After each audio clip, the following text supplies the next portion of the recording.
Alam mo ba na 75% ng ating panaginip ay nakakalimutan natin at 5% lang nito ang ating naaalala? Sa ating panaginip ay may mga simbolo na nakatago na konektado sa buhay natin or magiging kapalaran natin. Maaari itong maging positibo at negatibo. Paano naman po yung bumili ka ng ice cream? Number 1. Ang panaginip na bumili ng ice cream ay madalas na sumisimbolo sa kaligayahan, kasiyahan, at pagtatamo ng mga matatamis na sandali sa buhay. Maaari rin itong magpahiwatig ng mga bagong oportunidad o positibong pagbabago na darating, lalo na kung masaya ang pakiramdam sa panaginip. Number 2, kung ikaw ay nakakaramdam ng lungkot sa totoong buhay, ang pagbili ng ice cream sa panaginip ay maaaring senyales na naghahanap ka ng ginhawa o pampalubag loob. Number 3, ang pagbili ng ice cream sa isang mabait na tindera, ay maaaring mangahulugan ng pagdating ng tulong o magandang balita mula sa ibang tao. Sa pangkalahatan, ito ay isang positibong sign na bigyan mo ang iyong sarili ng pahinga at tamasahin ang mga maliliit na biyaya sa buhay. Hello po, good afternoon. May panaginip po ako sa tabi ng malinaw na dagat sa probinsya. Nakakita ako ng hindi kalakihan na lambat, puno ng sariwang isda at super tuwa ko, napasabi ako ng salamat po Lord kasi nga hirap tayo ngayon. Pakiramdam ko baka maanod kasi may tali. Number 1, ito ay sign ng kasaganaan, swerte, at tagumpay sa pananalapi. Ang paghuli ng maraming isda ay nagpapahiwatig ng pag-ani ng bunga ng iyong pagsisikap, habang ang lambat ay maaaring mangahulugan ng pagkakataong makamit ang tagumpay. Number 2, dahil ang isda ay madalas iniuugnay sa pera, ang maraming isda sa lambat ay sign ng paparating na swerte o kita. Number 3, ito din ay maaaring sign ng iyong mga nakamit na layunin o bunga ng iyong pagsisikap. Number 4, ang lambat ay maaari ring maging babala na maging maingat sa mga desisyon. Nanaginip po ako, anak kong babae nawawala ko. Ano po ibig sabihin nun? Salamat po. Number 1, ang panaginip na nawawala ang anak na babae ay karaniwang sign ng matinding pag-aalala, takot na mawalan ng kontrol, o pagbabago sa relasyon. Maaari rin itong mga hulugan ng paghahanap sa sariling kaligayahan o bahagi ng sarili na nawala. Ito din ay madalas na refleksyon ng labis na pagmamalasakit at hindi nangangahulugang literal na may masamang mangyayari. Number 2, ito din ay sign ng takot na mawala ang isang bagay na mahalaga sa iyo, maaaring ang iyong anak, kaligayahan, o kontrol sa isang sitwasyon. Number 3, maaaring may nagbabagong sitwasyon sa inyong buhay, o relasyon na nagdudulot ng kaba. Number 4, ang paghahanap sa panaginip ay nagpapahiwatig ng hindi nawawalang pag-asa na maayos ang isang sitwasyon.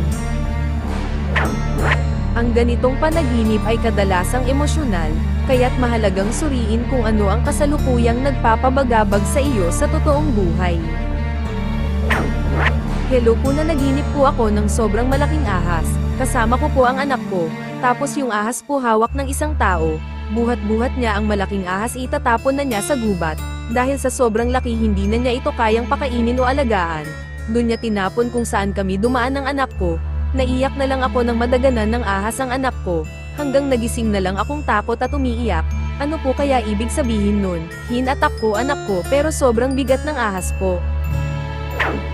Number 1, ang panaginip na nabagsakan ng malaking ahas ay karaniwang simbolo ng isang biglaang pasanin, takot, o pagsubok na darating sa iyong buhay.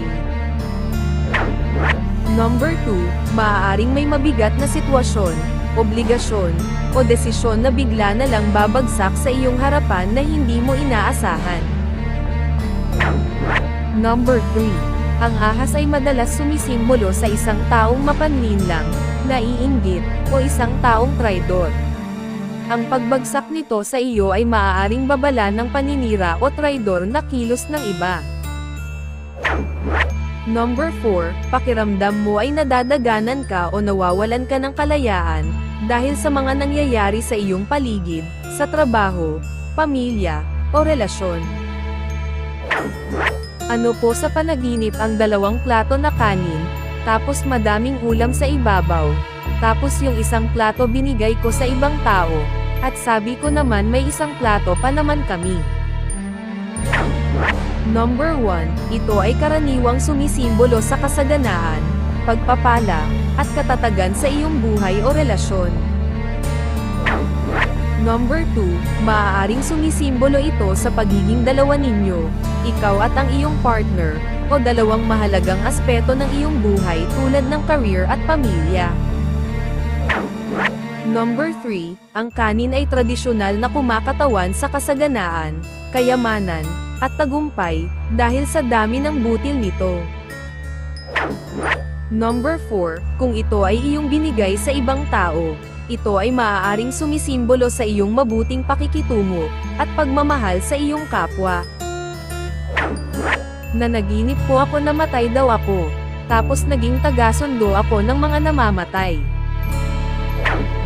Number 1, ang panaginip tungkol sa tagasundo ng namamatay, tulad ni kamatayan o Grim Reaper, ay hindi literal na kamatayan, kundi sumisimbolo ng mga malalaking pagbabago, pagtatapos ng isang sitwasyon, o takot sa kawalan ng kontrol sa iyong buhay. Number 2, madalas itong senyales na may iiwanan kang lumang gawi, relasyon, o trabaho, at may paparating na bagong yugto. Kung natatakot ka sa panaginip, maaaring nag-aalala ka sa mga hindi inaasahang kaganapan, o pagbabago sa iyong kapaligiran. Number 3, ang tagasundo ay maaari ring refleksyon ng matinding pagod, labis na stress, o pasan-pasan mo ang mabigat na problema. Maaaring may kinalaman ito sa isang nakaraang pangyayari na hindi mo pa lubusang natatanggap, o napapatawad ang iyong sarili. Nanaginip po ako na nagpaanak po ako ng isang kambal na lalaki at babae. Nakita ko na nilagay ang babae sa isang supot, para hindi ma-infect. Ano po ibig sabihin nun?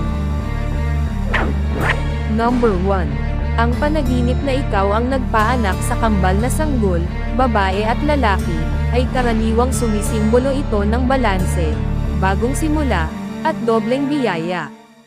Madalas itong nagpapahiwatig na may mga bagong ideya, proyekto, o oportunidad na malapit nang dumating sa iyong buhay. Number 2, ang pagkakaroon ng kambal ay sumisimbolo ng kasaganaan. Ang pagkakaiba ng kasarian ng babae at lalaki ay sign sa pagbalanse ng 2 magkaibang enerhiya sa iyong buhay, maaaring sa trabaho at pamilya, o emosyon at logika. Number 3, ang pagpaanak o panganganak ay pagpapalaki ng isang bagong ideya o career. Maaaring ikaw ay malapit ng magsimula ng isang bagong negosyo, bagong trabaho, o malaking desisyon na magbubunga. Number 4, kung masaya at kampante ka habang nagpapaanak, ito ay senyales ng pagtanggap sa mga pagbabago. Kung ikaw ay natatakot o nahihirapan, maaaring may kinatatakutan kang responsibilidad na kaakibat ng bagong oportunidad.